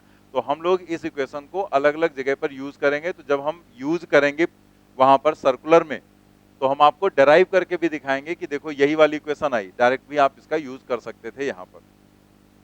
तो अब आप सोचो कि इस तरह का अगर कोई क्वेश्चन दिया जाए, उसने कह दिया कि एक बॉडी है जिसको हमने 45 डिग्री पर फेंका और मान लिया कुछ स्पीड दे दी 20 मीटर पर सेकंड से एट एन एंगल 45 डिग्री, तो अगर उसने ऐसे फेंका है तो उसने कहा कि बताओ 10 मीटर की ऊंचाई पर उसकी वेलोसिटी क्या होगी। तो 10 मीटर की ऊंचाई मतलब उसने y दे दिया और स्टार्टिंग की वेलोसिटी उसने मान लिया 20 दिया था तो 20 दे दिया। तो वो जो 45 दिया गया है क्या उसका कोई यूज है? मतलब अगर आप स्पीड निकालोगे तो आएगा यहां से, जो थीटा तो गायब हो गया ना यहां पर। और अगर स्ट्रेट लाइन मोशन में सीधे पूछते हैं हम कि अगर हम नीचे से ऊपर की तरफ फेंक रहे हैं 20 मीटर पर सेकंड से, तो बताओ 10 मीटर की ऊंचाई पर स्पीड क्या होगी, तो भी वही आंसर आएगा, सेम ही आंसर आएगा भी। तो चाहे प्रोजेक्टाइल मोशन में लगाओ इसको, चाहे स्ट्रेट लाइन मोशन में लगाओ, चाहे सर्कुलर में लगाओ, सब कहीं ये थर्ड इक्वेशन अप्लाई हो जाती। कैसे होगा वो हम आपको जब करके दिखाएंगे वहां पर जहां जहां आएगा, तब आपको थोड़ा सा क्लियरिटी उसमें मिल जाएगी। तो अभी नोट कर लेंगे यहां पर। तो ये इक्वेशन इसीलिए डिराइव कराई गई। जैसे अगर आप सोचो आपको अलग अलग डेटा दे दिया जाए तो आप अलग Vx निकालते, तो Vx निकालते तो u cos थीटा, और Vy निकालते तो यहां से आप निकालते और उसके बाद फिर इसमें रखकर सॉल्व करते। और मान लिया उसने थीटा दिया ही ना होता, उसने ऐसे लिख दिया होता कि एक पर्टिकुलर एंगल थीटा पर। अब आप बैठ के वहां थीटा सोचते कि यार थीटा बस हमको कैसे भी मिल जाए, ठीक है अभी हम यहां निकाल लेंगे, क्योंकि आप अलग अलग सॉल्व करेंगे ना फिर। लेकिन अलग अलग हम सॉल्व करेंगे तो थीटा की जरूरत पड़ेगी, लेकिन अगर हम कंबाइन कर दे रहे हैं तो थीटा की रिक्वायरमेंट नहीं पड़ रही है, ठीक है। तो वो वहां पर समझने में प्रॉब्लम हो सकती थी, इसलिए पहले से डिराइव करा दिया गया। आगे बढ़ते हैं हम लोग, नोट कर लिया ना आपने। डिस्प्लेसमेंट ऑफ पार्टिकल, डिस्प्लेसमेंट के लिए भी वही कंडीशन है, इसमें हमें कोई इक्वेशंस बनाने की जरूरत नहीं, इसमें नहीं हम सॉल्व करेंगे। यहां पर आप देखो पार्टिकल, यहाँ ये वही डायग्राम है, बस थोड़ा वो डायग्राम काफी पीछे छूट गया था, तो यहां पर फिर से बना दिया गया डायग्राम। तो आप यहां पर देख सकते हैं एस, जो ये हमें निकालना है डिस्प्लेसमेंट किसी भी इंस्टेंट पर, मान लिया पार्टिकल पी पॉइंट पर है, तो ये एक्स है ये वाई, तो आपको डिस्प्लेसमेंट चाहिए। तो डिस्प्लेसमेंट क्या होता है, जो डायरेक्ट डिस्टेंस होती, तो ये वाली वैल्यू जो होगी ये एस है। आप देखो ये जो एंगल है यहां पर, ये वाला, ये यहां तक है, वेलोसिटी का एंगल है ये वाला, ठीक है थीटा। और अगर आप फाई देखें तो फाई, ये एस वाली जो लाइन ड्रॉ की गई है ये एंगल है, तो फाई छोटा है थीटा बड़ा है। तो जब आप किसी भी बॉडी को यहां पर फेंकेंगे ऐसे थीटा एंगल पर, तो थीटा एंगल पर जब फेंकेंगे तो किसी भी इंस्टेंट पर कहीं पर भी है, तो आपको अगर एस निकालना है तो आपको क्या चाहिए, एक्स चाहिए और वाई, क्योंकि हमें पता है एस इक्वल टू क्या होता है, root x square plus y square. तो हम लोग इसे सॉल्व करके नहीं लिखेंगे, डायरेक्ट ऐसे लिख लेंगे। एस को वेक्टर फॉर्म में लिखेंगे तो हम लिखेंगे एक्स आई कैप प्लस वाई जे कैप, और अगर इसका हमें मैग्नीट्यूड लिखना है तो हम लिखेंगे root x square and plus y square. और ये एक्स और वाई कहां से मिलेगा आपको, अरे जो पहले टेबल बनाई उसी से मिलेगा ना, टेबल में फार्मूले लिखे हैं वहीं से मिलेगा, और कहां से मिलेगा। मार्केट थोड़े जाए खरीदने, भैया 2x दे दो, 2y, यहां जरूरत है रखने की। यहाँ x square plus y square, और फिर यहाँ पर tan फाई निकालना है, तो जो tan फाई की वैल्यू हो जाएगी वो क्या हो जाएगी, y डिवाइडेड बाई, अब टाइम ऑफ फ्लाइट पर। तो जनरल जो पॉइंट थे वो हम लोगों ने देख लिए, और टाइम ऑफ फ्लाइट जो है वो हम लोगों को देखना है हॉरिजॉन्टल रेंज और मैक्सिमम हाइट। तो टाइम ऑफ फ्लाइट में time taken by projectile to reach the highest point, मतलब टीएफ, यानी कि जो प्रोजेक्टाइल है उसको हाईएस्ट पॉइंट तक पहुंचने में कितना समय लगेगा। तो यहां पर कुछ अलग नहीं आएगा, जैसे मोशन अंडर ग्रेविटी में हम लोगों ने किया था कि जो टीएफ होता है, तो यहां पूरा डेरिवेशन करने की जरूरत नहीं, एक कर लेंगे उसी के बेसिस पर लिख लेंगे। यहां पर क्या था टीएफ, ये क्या था टी डाउन, टीएफ का फॉर्मूला क्या था, तो यहां क्या आएगा, अगर वहां u बाई जी था तो यहां क्या आएगा, u sine theta by g, और total time of flight 2u sine theta upon g, मतलब वही सेम जो वहां पर था वही आ जाएगा, बस जहां u है उसकी जगह पर आ जाएगा u साइन थीटा। तो एक हम लोग डिराइव करके देख लेते हैं, और टी एफ टी डाउन यहां पर भी बराबर रहेगा। हम जैसे यहां पर अगर टाइम के लिए देख रहे हैं तो हम वर्टिकल वाली इक्वेशन का यूज करेंगे यहां पर,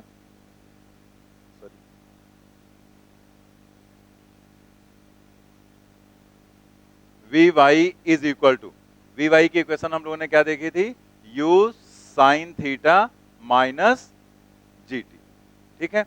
तो इस इक्वेशन में अगर हम कह दें t is equal to t up है, if t is equal to t up, मतलब क्या हुआ कि यहां से प्रोजेक्टाइल चला और अगर वो इस लोकेशन पर है, यहां तक का जो टाइम है वो टीएफ, तो इस पोजीशन पर वी वाई की वैल्यू क्या होगी?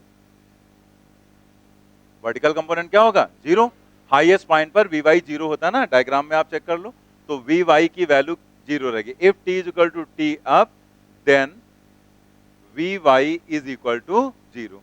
तो यहां पर हम रखेंगे 0, ये हो जाएगा u sine theta minus g T up, तो ये इधर रखेंगे g T up is equal to u sine theta, या फिर जो टी अप की वैल्यू है वो हो जाएगी u sine theta divided by g.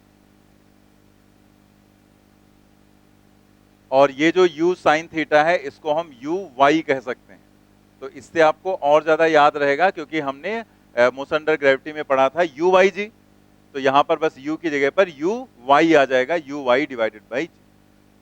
Total time of flight जो है तो वो इसी का जस्ट डबल हो जाएगा, क्योंकि जितना टी अप होगा उतना ही टी डाउन होगा। तो यहां पर हम लोग डायरेक्टली लिख सकते हैं, दिस इज आल्सो, यहीं पर लिख देते हैं, this is also equal to t down.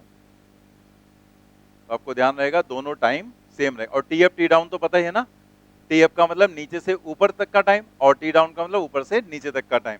तो T up and T down दोनों इक्वल रहेंगे, तो जो टोटल टाइम ऑफ फ्लाइट है वो हो जाएगा T up and plus T down. इस बेसिस पर यहां पर आ जाएगा t इज इक्वल टू, दोनों को ऐड करेंगे तो आ जाएगा 2u साइन थीटा अपान,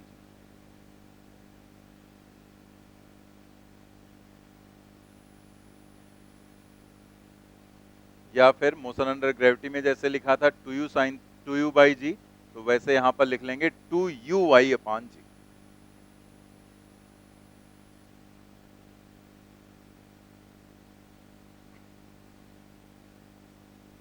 नोट कर लिया? इसके बाद हम लोग आ जाते हैं हॉरिजॉन्टल रेंज पर।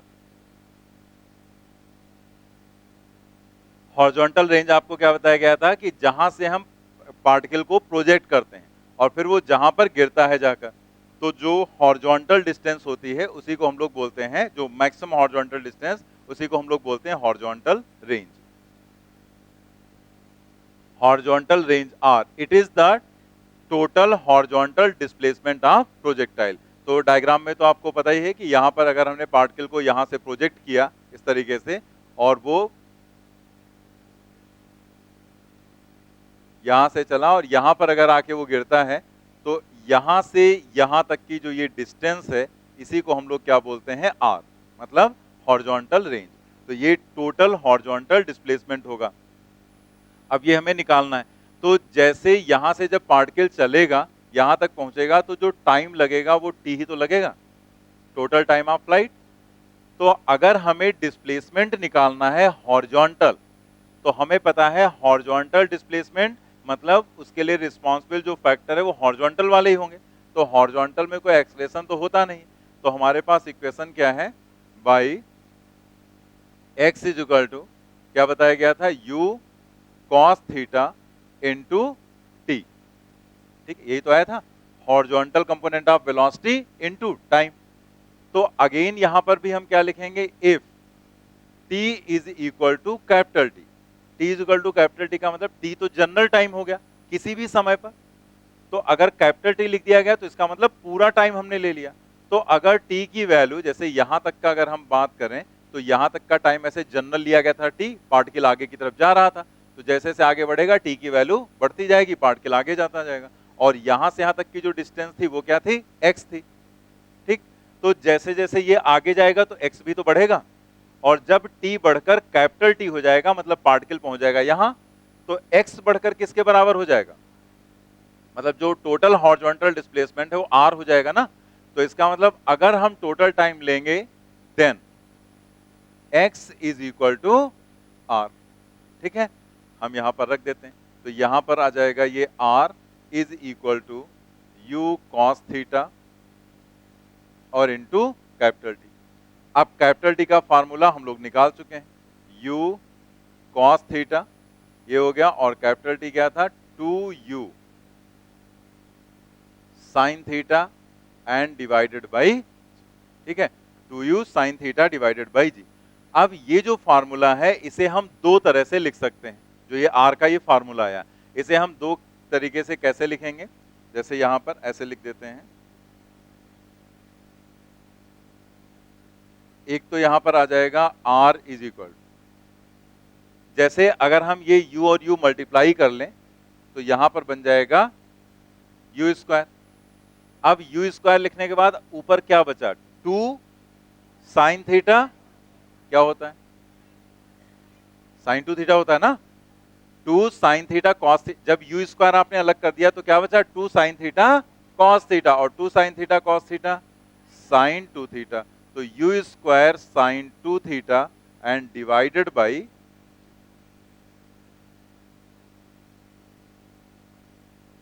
ठीक है।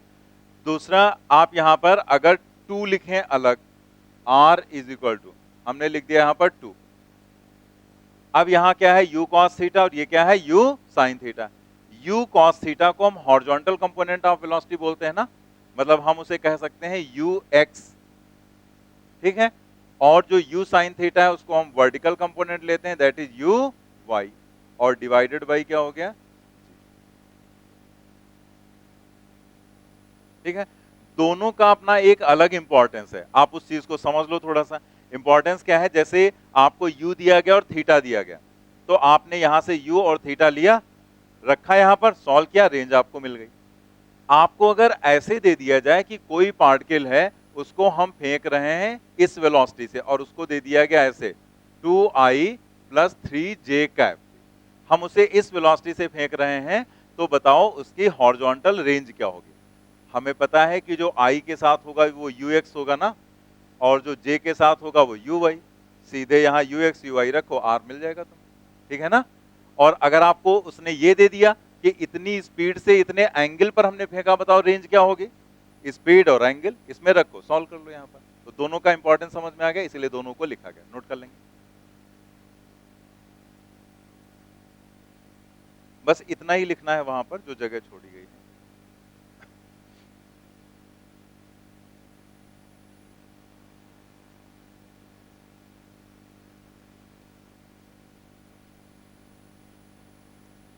नोट कर लिया ना आपने। तो ये जो r का फॉर्मूला यहाँ पर हमने वैल्यू रखकर देखा, तो इसके दो फॉर्मेट आ गए, और दोनों हम लोग ध्यान रखेंगे यहाँ पर, दोनों का इंपॉर्टेंस हमने आपको यहाँ पर बता दिया, ठीक है। आगे बढ़ते हैं, नोट कर लिया ना। आगे बढ़ते हैं हम लोग यहाँ पर मैक्सिमम हाइट एच पर। मैक्सिमम हाइट हमें कैलकुलेट करना है, तो इसके लिए हम लोग फिर वर्टिकल वाली इक्वेशन यूज करेंगे। मैक्सिमम, क्योंकि हाइट की बात कर रहे हैं, तो यहाँ पर इक्वेशन हमने यूज किया by V Y square is equal to u sin theta to the whole square and minus 2g y। यही पढ़ा था ना इक्वेशन हम लोगों ने, तो हमने वही इक्वेशन यहां पर लिख दिया। अब आप अगेन देखो, if y is equal to h, मतलब जैसे आप पार्टिकल को प्रोजेक्ट कर रहे हैं यहां से, और ये पार्टिकल इस तरीके से ऐसे जाएगा, डायग्राम पीछे बना हुआ ही है, तो यहां पर हम ऐसे छोटा सा बनाकर आपको बस बता देते हैं कि ये यहां पर हो गया h, मैक्सिमम हाइट। तो अगर y तो जनरल फॉर्म था ना यहाँ पर, तो y बढ़ते बढ़ते कितना हो गया, h के बराबर। y तो जनरल है ना, वो तो बढ़े आगे जाएगा, तो y की वैल्यू बढ़ती जाएगी h के बराबर। तो इस लोकेशन पर vy क्या होता है, 0 होता है। यानी कि हम कह दें कि यहाँ पर अगर हम रख रहे हैं vy is equal to h, तो vy रखेंगे 0, then vy is equal to, समझ गए ना, कि अगर हम मैक्सिमम हाइट पर हैं तो मैक्सिमम हाइट पर y की वैल्यू h होगी और vy की वैल्यू 0 रखते हैं। यहां पर vy की जगह 0 रखा, ये हो जाएगा यहां पर u sin theta to the whole square and minus 2g, और ये आ जाएगा कैपिटल h, ठीक है। इसको इधर लेकर आते हैं, 2g h is equal to u sin theta to the whole, या फिर h इज इक्वल टू आ जाएगा यहां पर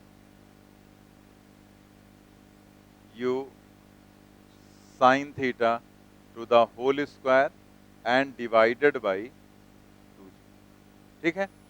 अगेन हम इसे दो फॉर्म में लिख सकते हैं, कैसे, इस तरीके से देखो यहां पर,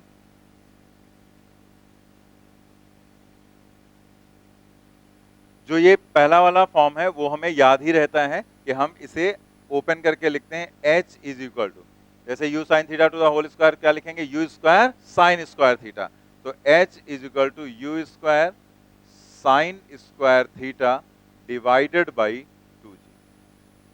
ये हम लोग याद ही रखते हैं, u square sine square theta upon 2g।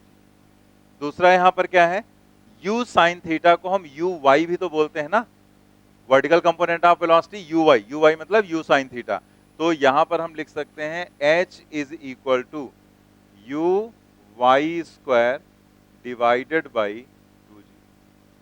आप बताओ जरा कि जब हम मोशन अंडर ग्रेविटी पढ़ते हैं तो वहां पर अगर आपसे कहा जाए हमने u स्पीड से किसी भी बॉडी को ऊपर की तरफ फेंका है तो बताओ h मैक्स कितना होगा, u स्क्वायर बाई 2g होता है, देखो वही आया ना, बस u की जगह क्या हो जाएगा, u साइन थीटा हो जाएगा, यानी कि u y हो जाएगा बस, ठीक है, नोट कर लेंगे।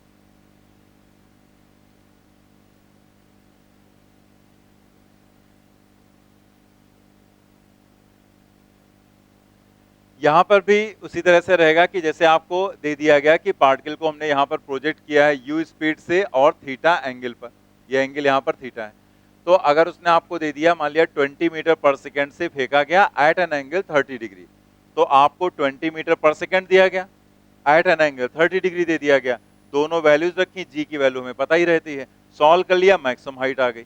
लेकिन वहीं पर अगर आपको ऐसे दे दिया जाए कि एक पार्टिकल है जिसको हमने फेंका है वेलोसिटी, मान लिया यहां पर लिख दिया गया 5i + 7j कैप, इस वेलोसिटी से उस पार्टिकल को हमने प्रोजेक्ट किया है हॉरिजॉन्टल से, तो आपको यहां पर बताना है कि वो कितनी मैक्सिमम हाइट तक जाएगा, मतलब मोशन अंडर ग्रेविटी का केस बनाया गया, लेकिन उसकी इनिशियल वेलोसिटी आपको इस फॉर्म में दे दी गई कि हमने उसे ऐसे फेंका है अंडर ग्रेविटी में, लेकिन ये वेलोसिटी क्या है 5i + 7j के बराबर, तो बताओ उसकी मैक्सिमम हाइट क्या है, तो हमें मैक्सिमम हाइट के लिए क्या चाहिए, uy की वैल्यू क्या है 7, यहां रखेंगे 7, यहां 2, g की वैल्यू 9.8, सॉल्व कर लेंगे, मैक्सिमम हाइट आ जाएगी। तो डिपेंड ये करता है कि आपको ऐसे दिया गया है या u और थीटा दिया गया है, जैसे भी दिया गया उसके बेसिस पर आप h को सॉल्व करके बता सकते हैं, ठीक है। चलिए आगे बढ़ते हैं हम लोग। कुछ ऐसे क्वेश्चंस होते हैं जो रिलेशंस पर बेस्ड रहते हैं, मतलब जैसे आपको दे दिया गया h इतना है तो t बताओ क्या होगा, या t इतना है तो आपको h बताना है, वहां पर क्या हो जाएगा, इस टाइप से क्वेश्चंस रहते हैं। तो ऐसे जो क्वेश्चंस होते हैं उन्हें हम लोग कैसे करते हैं, तो उसके लिए बहुत सारी रिलेशंस भी हम लोग को यहाँ पर देखनी है। तो यहाँ पर कुछ रिलेशंस यहाँ पर भी हम लोग देखेंगे, कुछ आगे भी हम लोग रिलेशंस देखेंगे। तो जैसे आपको किसी क्वेश्चन में दे दिया जाए कि ये टाइम ऑफ फ्लाइट है, तो आप h बताओ वहां पर क्या होगा, मैक्सिमम हाइट, तो या तो आप उसको बैठ के पूरा डिराइव करो, और या आपको अगर ऐसे रिलेशंस हमें पता है कि इस तरह से क्वेश्चंस बनाए जा सकते हैं या इसका यूज किसी क्वेश्चन में कराया जा सकता है, हमने क्वेश्चंस हर एक पर दे रखा है, तो आप देखेंगे कि उस क्वेश्चन को आप बहुत इजीली कर लेंगे, अदरवाइज आपको रिलेट करना पड़ेगा। तो हम लोग यहाँ पर रिलेशन कैसे डेवलप की गई है वो भी देख लेते हैं। जैसे आप देखो h का भी हमने फॉर्मूला क्या डेवलप किया, uy² / 2g, और टाइम ऑफ फ्लाइट का 2uy/g। आपको t और h का रिलेशन चाहिए, यानी कि हमें uy गायब करना पड़ेगा इसमें से, यही तो मतलब हुआ ना, uy यहां से हटाना है, तो हमने यहां से uy की वैल्यू लिखी, uy जो है ये हम निकालेंगे, uy = tg/2, gt/2 हो गया, और इस वैल्यू को रख देंगे हम इक्वेशन 1 में। तो यहां पर देखो h बराबर क्या हो गया, इस वैल्यू को इसमें रखा गया gt/2 to the whole square, that is g²t² 2 का स्क्वायर करेंगे 4, और 4 को 2 से मल्टीप्लाई करेंगे 8, तो यहां पर आ जाएगा एक g कैंसिल होने के बाद कितना 1/8 gt²। मतलब सिंपल है, ऐसा कोई बहुत बड़ा कॉम्प्लिकेटेड कैलकुलेशन नहीं, बस हमने दोनों इक्वेशंस को लिखा है h और t की, और इसमें से uy की वैल्यू निकालकर इसमें रख दिया, तो uy हट गया, h और t का रिलेशन आ गया, यही करना है। कोई भी क्वेश्चन है डायरेक्टली कर भी सकते हैं, लेकिन अगर कोशिश करो तो याद रख सकते हैं कि h = 1/8 gt², ये मैक्सिमम हाइट और ये टोटल टाइम ऑफ फ्लाइट। तो इस पर क्वेश्चन कैसे रहेगा वो हम लोग देख लेंगे आगे, ठीक है। इसमें और भी चीजें जैसे हो सकती हैं, जैसे ये जो यहाँ पर है हाफ, जैसे आप सोच रहे हैं कि यहाँ हाफ gt² क्यों नहीं आया, हाफ gt² जो आता है वो एक साइड का टाइम होता है ना, ये हमने टोटल लिया। तो अगर हम मोशन अंडर ग्रेविटी में जो पढ़ते हैं हाफ gt², हम उसे भी आपको बता देते हैं कि ऐसा नहीं कि कुछ अलग आया है।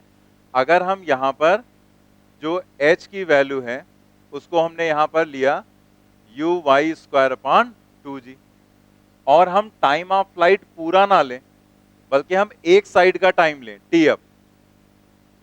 जैसे आपको ये जो पढ़ाया गया था वो चीज यहां भी एप्लीकेबल होगी कि अगर आपने u से फेंका है इसको और हाईएस्ट पॉइंट यहां पर है और यहां तक जाने का टाइम टी अप है, तो जो h मैक्स की वैल्यू थी वो h मैक्स की वैल्यू क्या थी इसके लिए, h max is equal to half g.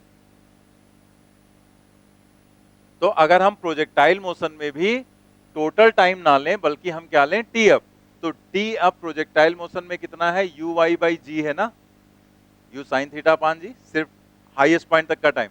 तो यहां से जब आप यू वाई की वैल्यू कैलकुलेट करोगे तो वो आएगा जी टी अप आएगा, ठीक है, जी टी अप आएगा, इसको रखो यहां पर। तो h is equal to G T up to the whole square और डिवाइडेड बाई 2g। जब ओपन करेंगे तो एक g कैंसिल हो जाएगा, देखो वही आ गया ना, half G T up square. यानी कि अगर आप टी अप ले रहे हैं तो h मैक्स का formula half G T up square आता है मोशन अंडर ग्रेविटी में, यहां पर भी वही आएगा, capital H equal to half G T up square, ठीक है। वैसे वहां पर जगह तो नहीं होगी लेकिन साइड में कहीं है, अगर लिखना चाहो तो लिख भी सकते हो। वो नहीं लिखना, वो तो हम लोग पहले कर चुके हैं ना, ये लिखना चाहो तो लिख।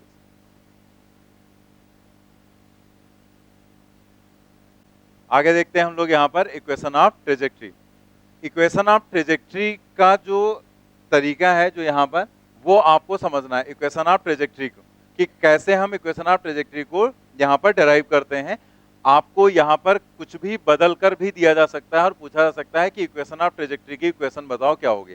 तो हम लोग यहाँ पर जैसे कर रहे हैं आगे भी ये आएगा, हॉरिजॉन्टल प्रोजेक्टाइल मोशन में भी आता है। ऐसे ही हम लोग जब इलेक्ट्रोस्टैट पढ़ेंगे तो वहां पर आता है motion of charge particle in uniform electric field, उसमें भी इक्वेशन ऑफ ट्रेजेक्ट्री का कॉन्सेप्ट आता है। तो हम लोग कैसे निकालते हैं वो चीज ध्यान रखो, बाकी तो ये इक्वेशन डायरेक्टली आपको याद ही रखनी पड़ेगी। इक्वेशन ऑफ ट्रेजेक्ट्री, हमने आपको क्या बताया था, ट्रेजेक्ट्री का मतलब क्या होता है, पाथ, मतलब उसका पाथ कैसा है। तो पाथ उसका पैराबोलिक है हमें पता है, लेकिन हमें ये भी पता होना चाहिए कि पाथ निकालते हैं तो हम किसके बीच में इक्वेशन ड्राइव करते हैं, x और y के बीच में हम इक्वेशन ड्राइव करते हैं। x और t पाथ नहीं बताएगा, x और y पाथ बताएगा। तो इसका मतलब हमें x और y को रिलेट करना है। अब आप देखो यहां पर, यानी कि उसमें से जो अदर वेरिएबल्स होंगे वो आपको हटाने होंगे। वेरिएबल्स कांस्टेंट रख सकते हैं, वेरिएबल नहीं रख सकते। तो यहां देखो x बराबर u cos थीटा, अगर हमने किसी बॉडी को u स्पीड से थीटा एंगल पर फेंका है तो x की value u cos theta into T, पीछे हम लोग पढ़ चुके हैं, और y क्या होता है u sin theta T minus half जी टी स्क्वायर। दोनों इक्वेशंस वही है ना जो पीछे हम लोगों ने टेबल में निकाला था।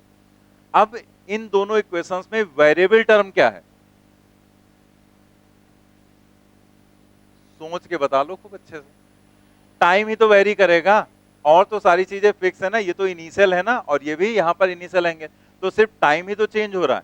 तो टाइम वेरिएबल है तो आपको क्या हटाना है, टाइम इसमें से हटा दो, इक्वेशन ऑफ ट्रेजेक्ट्री मिल जाएगी। यानी कि पूरे फिजिक्स में कहीं पर भी अगर इक्वेशन ऑफ ट्रेजेक्ट्री का कॉन्सेप्ट आएगा तो हम x और y को रिलेट करेंगे और उसमें जो वेरिएबल टर्म होगा उसको हमें हटाना रहेगा। तो आप दोनों इक्वेशंस लिखेंगे, इसमें से t आपको हटाना है। तो आप क्या करेंगे, ये जो पहली इक्वेशन है इसमें से आप t की वैल्यू निकाल सकते हैं। तो t इज इक्वल टू, यहां से क्या आ जाएगा, t is equal to X upon U cos theta, और इसको उठाकर आप किसमें रख दो, सेकेंड इक्वेशन में। देखो वही किया गया, put t is equal to X upon U cos theta from equation 1 in equation 2। Equation 1 से t की value X upon U cos theta उठाओ और किसमें रख दो, सेकेंड में।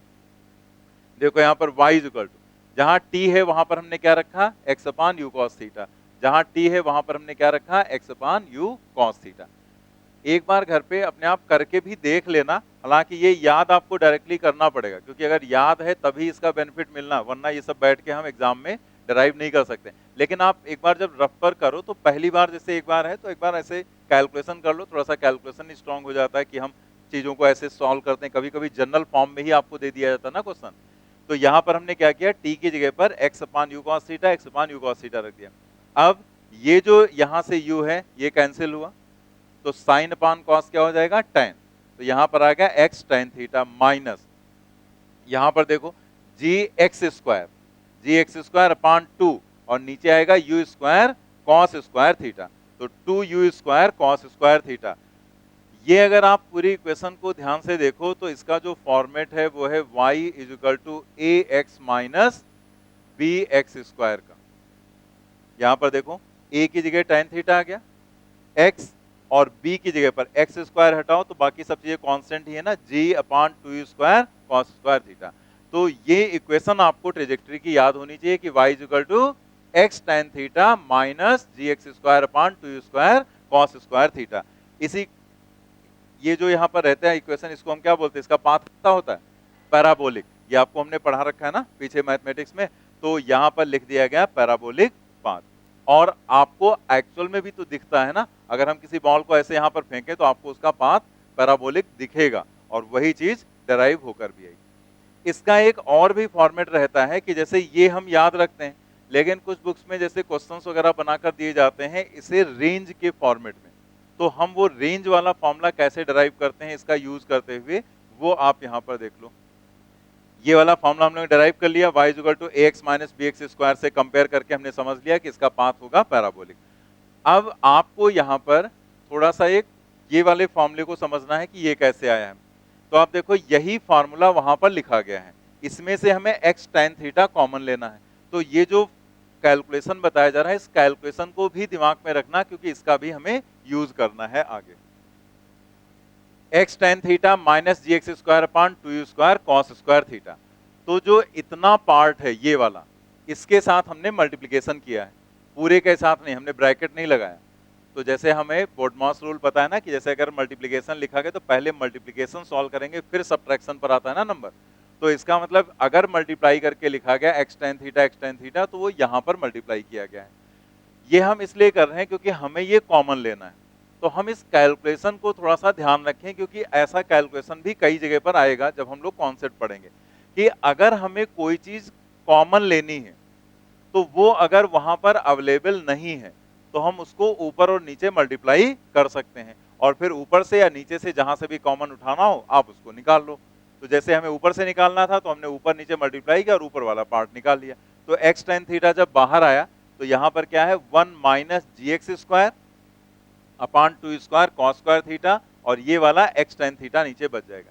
तो यहां से एक x तो कैंसिल हो गया, ठीक। अब उसके बाद 1 माइनस जी एक्स और नीचे है 2u square cos square theta और ये जो tan थीटा है इसको लिखा गया साइन अपॉन कॉस थीटा। इसमें से एक कॉस थीटा हमने यहां से हटा दिया। अब क्या बचा, ये जो g है इसको हम नीचे लाएंगे तो ऊपर बचेगा x और नीचे आएगा u स्क्वायर और 2 साइन थीटा कॉस थीटा मतलब साइन 2 थीटा और ये वाला g ले आए नीचे। ये कौन सा फार्मूला है, r है ना, r का फॉर्मूला हमने क्या पढ़ा, u square sign 2 theta upon g, यानी कि ये आ गई रेंज। तो इसका जो दूसरा फार्मूला यहां पर है वो आ गया ये। तो ये डायरेक्ट आपसे क्वेश्चन में पूछा जा सकता है कि रेंज का फार्मूला, रेंज की जो मतलब इक्वेशन ऑफ ट्रेजेक्टरी है उसकी इक्वेशन क्या होती है रेंज के फॉर्मेट में। तो आपको पता लगा ये वाला याद है और उसने ऐसा किसी ऑप्शन में दिया ही नहीं, उसने इस फॉर्मेट में दे दिया ऑप्शन में। तो हमने दोनों ही तरीके आपको बता दिए, वो भी बता दिया गया और ये भी कि ये रेंज है। तो यहां पर आ जाएगा y is equal to x tan theta 1 minus x divided by r, ठीक है। तो ये भी आप ध्यान रखो और इस वाले को भी ध्यान रखो। कभी कभी रेंज का रिलेशन भी ऐसे दे दिया जाता है कि इसका यूज करके हम कैलकुलेट कर सकते हैं, मतलब पहले से बांधने लगते हैं कि अगर हम चाहें 2 पॉइंट और पढ़ा दें तो इनको बता दिया कि देखो हम बंद करें अब आगे बोलना नहीं। चलो ठीक है, नहीं बोलेंगे।